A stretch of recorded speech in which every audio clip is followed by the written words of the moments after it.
मौजा TV official के मोहतरम देखने और सुनने वालों, अस्सलाम वालेकुम। प्यारे दोस्तों, एक मर्द ने बच्चे को जन्म दे दिया।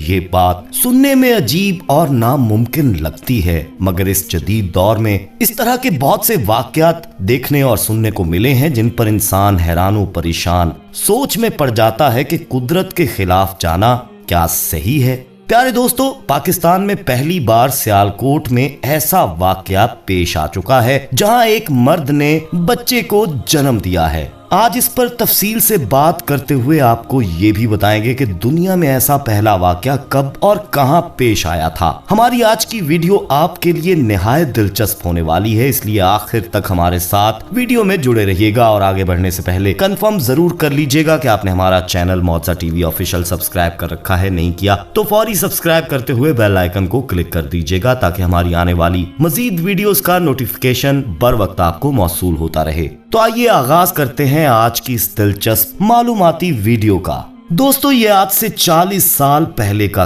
किस्सा है। सन 70 की दहाई का वाकया है कि अमेरिका के शहर हवाई के एक जजीरे होनोलुलु पर एक कोरियन अमेरिकी शहरी और एक लॉस एंजलिस से ताल्लुक रखने वाली औरत का आपस में मिलाप हुआ। ये दोनों एक दूसरे की मोहब्बत में गिरफ्तार हुए और रफ्ता रफ्ता ये मोहब्बत इश्क में तब्दील हुई और इन लोगों की शादी हो गई। शादी के बाद इनके यहाँ एक लड़की की पैदाइश हुई जो सन 1974 का वाकया है। दोस्तों, ये लड़की बाकी लड़कियों की निस्बत थोड़ी मुख्तलिफ थी। इस लड़की में कुछ ऐसे गट्स थे जो किसी दूसरी लड़की में नहीं पाए जाते। इस लड़की को वो तमाम मर्दाना खेल खेलने का शौक था जो उस वक्त सिर्फ मर्द ही खेलते थे। मसलन ये लड़की जिम जाती थी, ये लड़की जिम्नास्टिक करती थी। इस लड़की ने ब्लैक बेल्ट यानी कराटे में भी इम्तियाजी सुरखरुई हासिल कर ली थी और इसके साथ ये प्रोफेशनल ब्लैक बेल्ट हो गई थी।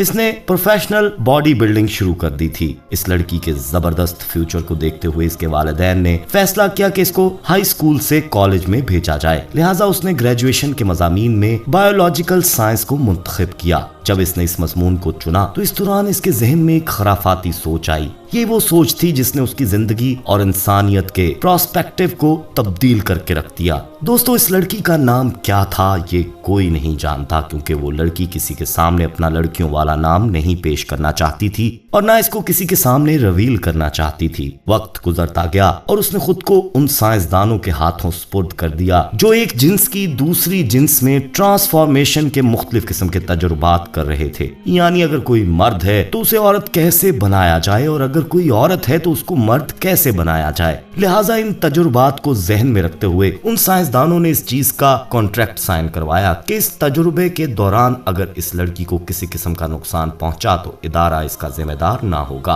उस लड़की ने हामी भर ली और उन तमाम दस्तावेजात पर दस्तखत कर दिए। वक्त गुजरता गया और वो दस्तावेजात इस इदारे तक पहुंच गए जो इस पर तजुर्बात कर रहा था। दोस्तों, आपकी इत्तला के लिए आपको बताते चलें कि मर्दों के हाइपर थायराइड ग्लैंड्स होते हैं। ये वो ग्लैंड्स होते हैं जिनको पैराथाइमल ग्लैंड्स भी कहा जाता है, जो गले में मौजूद होते हैं। इन ग्लैंड से एक स्पेशल किस्म के हार्मोन्स निकलते हैं जिन्हें टेस्टोस्टेरोन कहा जाता है। ये हार्मोन्स मर्दों के चेहरों पर बालों की नशोनुमा और इनकी आवाज का भारीपन और उनके देखने, सोचने और समझने की सलाहियत में औरतों की निस्बत तब्दीली वाक़या करता है। ये तमाम हार्मोन्स उस लड़की के जिस्म में इंजेक्ट किए गए और इस दौरान इस लड़की में मर्दों वाली खसूसियात पैदा होना शुरू हो गईं। हत्ता कि सन 2001 तक ये तकरीबन मर्द बन चुकी थी। इसके बाद उसने अपने ब्रेस्ट खत्म करवाने थे, लिहाजा उसने एक सर्जरी की जिसे अपर सर्जरी का नाम दिया जाता है और डॉक्टर्स ने सर्जरी के जरिए ऑपरेशन करके इसकी चेस्ट खत्म कर दी और इसकी छाती को भी बाकी जिस्म के बराबर कर दिया। अब ये पूरी तरह एक लड़का लगती थी। लिहाजा सन 2002 में जब इसने देखा कि अगर ये लगातार अपने आप को हार्मोन्स लगाती रही तो ये पूरा ही लड़का बन जाएगी, तो इसने अपने तमाम डॉक्यूमेंट्स यानी बर्थ सर्टिफिकेट, स्कूल के certificate, gym certificate, black belt certificate और हर वो दस्तावेज जो कि हुकूमत के अंदर आनी थी जिसमें इसका ID कार्ड, ड्राइविंग लाइसेंस वगैरह शामिल हैं, इस पर इसने अपनी जिन्स औरत से तब्दील करवा के मर्द लिखवा दी और साथ ही उसने अपना नाम थॉमस ट्रेस रख दिया।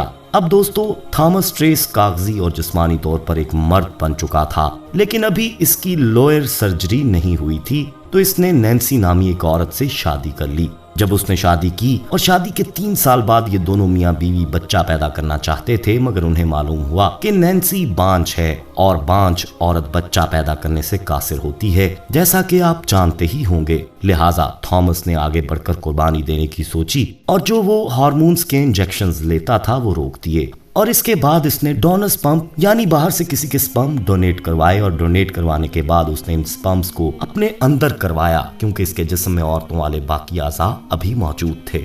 इसलिए इसके अंदर मौजूद अंडों ने फौरन फर्टिलाइजेशन का अमल शुरू किया और इसके अंदर पहली मर्तबा ही 3 बच्चे इकट्ठे फर्टिलाइज हो गए।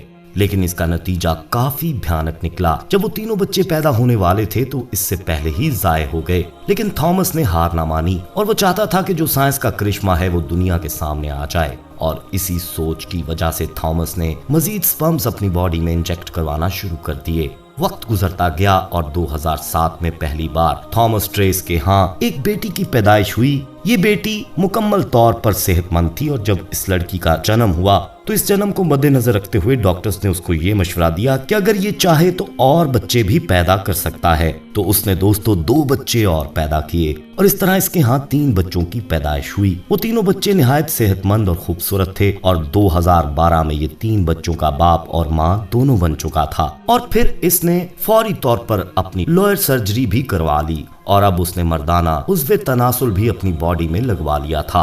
वो लगवाने के बाद अब उसकी बीवी ने इससे तलाक चाही। 2012 में जब एक दूसरे से जुदा होना चाहते थे तो बच्चों की तकसीम का मामला अदालत को दरपेश हुआ। अब अदालत ने दोस्तों इससे पहले ऐसा मामला नहीं देखा था जहां पर एक ही मर्द जो कि तमाम कागजात में बाप है, मर्द लिखा हुआ है और बच्चे भी उसी ने पैदा किए हैं। लिहाजा अदालत ने बड़ी सोच विचार के बाद ये तीनों बच्चे थॉमस के हवाले कर दिए और उस औरत को कुछ नहीं मिला। अब थॉमस ने 2016 में एक और औरत से शादी की और इस वक्त वो हंसी खुशी जिंदगी गुजार रहा है। इसके तीनों बच्चे भी सेहतमंद हैं और वो दुनिया का पहला मर्द बन चुका है जिसने 3 बच्चों को जन्म दिया। और इस खबर को दुनिया के मीडिया CNN, BBC और हर उस चैनल ने ब्रॉडकास्ट किया। और अगर आपको इस पर यकीन ना आए तो आप भी इंटरनेट पर लिखकर सर्च करें तो आपको इसकी पूरी कहानी और जिंदगी की तमाम तफसीलात दस्तयाब हो जाएंगी। दोस्तों अब आपको बताते हैं कि पाकिस्तान में भी इस तरह का पहला वाकया सामने आ रहा है। जी हाँ, पाकिस्तान में ऐसा हुआ है कि पहली बार किसी मर्द के यहाँ बच्चे की पैदाइश हुई है। इस खबर ने लोगों को सोचने पर मजबूर कर दिया है कि ऐसा कैसे मुमकिन हुआ। ये बात दिलचस्प होने के साथ साथ बहुत ही हैरानकुन भी है कि किसी मर्द ने बच्चे को जन्म दिया है। खबर के मुताबिक 21 साला सुलेमान ने बच्चे को जन्म दिया है और इस तरह मुमकिन होने के पीछे हकीकत ये है कि सुलेमान एक लड़की है, लेकिन उसने 3 साल कबल सर्जरी के बाद मर्द का दर्जा हासिल कर लिया था। दोस्तों पाकिस्तान के सियालकोट के रहायशी सुलेमान ने अमेरिका में अपनी जिन्स जब वो स्टडी के लिए अमेरिका गया था, ये सब उसने अपने घर वालों की रजामंदी से किया था। लेकिन पाकिस्तान आकर उसे मालूम हुआ कि वो हामिला है। अमेरिका में उसने जिससे शादी की थी उसने भी सर्जरी करवाई थी और अपनी जिन्स लड़की कर ली थी, मगर शादी के बाद उसके यहाँ औलाद नहीं हो सकी तो डॉक्टर्स ने मशवरे के मुताबिक सुलेमान चूंकि पहले एक लड़की था वो हमल के लिए कोशिश कर सकता था। इसी कोशिश में वो अपने वालिद के इंतकाल पर पाकिस्तान सियालकोट आया हुआ था। जब उसे पता चला कि वो हमल से है, डॉक्टर्स ने सफर के लिए खतरा बताया, इसलिए उसको बच्चे की पैदाइश तक सियालकोट में ही डॉक्टर्स की जेरे निगरानी रहना पड़ा, जहाँ उसको एक लड़के की पैदाइश हुई। इस तरह सुलेमान जिन्स की तब्दीली के बाद मर्द बनने वाले पाकिस्तान के पहले शख्स बन गए हैं जिसने एक बच्चे को जन्म दिया है। प्यारे दोस्तों, जिनसी तस्कीन के हवाले से इंसान जब हद से तजावुज करता है, हकीकी तरीके को छोड़कर दूसरा तरीका इख्तियार करता है, तो नौबत यहाँ तक पहुँचती है कि अब वो मर्दों से नहीं बल्कि जानवरों से भी अपनी जिनसी ख्वाहिश पूरी करने की नामुराद कोशिश करता है। आज मगरबी मुमालिक में हर उस अमल को जायज करार दिया गया है जिसका ताल्लुक जिन्स की तस्कीन से हो, चाहे मर्दों का मर्दों से या औरतों का औरतों से निकाह का मसला हो या जानवरों से जमा करने का मसला हो या तब्दीली जिन्स का मसला हो। और न सिर्फ इसे जायज करार दिया जाता है बल्कि इसको कानूनी सतह पर मंजूरी भी दे दी जाती है। ये बात बगैर किसी शक्को तरद्दुद के कही जा सकती है कि फितरत इलाही से हटकर नफसानी ख्वाहिश को पूरा करने के जितने भी तरीके इख्तियार कर लिए जाएं, वो तस्कीन का जरिया बनने की बजाय पहले से भी ज्यादा ख्वाहिश को भड़का देते हैं। चनाचे जब औरत पर इक्तफा नहीं किया गया तो मर्दों तक नौबत पहुंची, फिर जानवरों की बारी आई और अब मर्दों को औरत बनने और औरतों को मर्द बनने का शौक व जज्बा पैदा हो गया। अफसोस नहीं कि दुनिया में कुछ लोग ऐसे भी पैदा हो गए जो इस अमल का इर्तिकाब करते हैं, बल्कि अफसोस इस बात पर है कि अब मगरबियत से मुसलमानों में से भी कुछ नाम निहाद मुहक्किकीन फितरत इलाही के खिलाफ और अज़ाब खुदाबंदी को नाजिल कराने वाले इस अमल को शरीयत के नुक्ता नजर से जायज करार देने की कोशिश में लगे हुए हैं। दुआ है दोस्तों कि अल्लाह ताला हमें जिनसी तस्कीन के लिए जायज तरीके इख्तियार करने की तौफीक अता फरमाए। आमीन सुम्मा आमीन।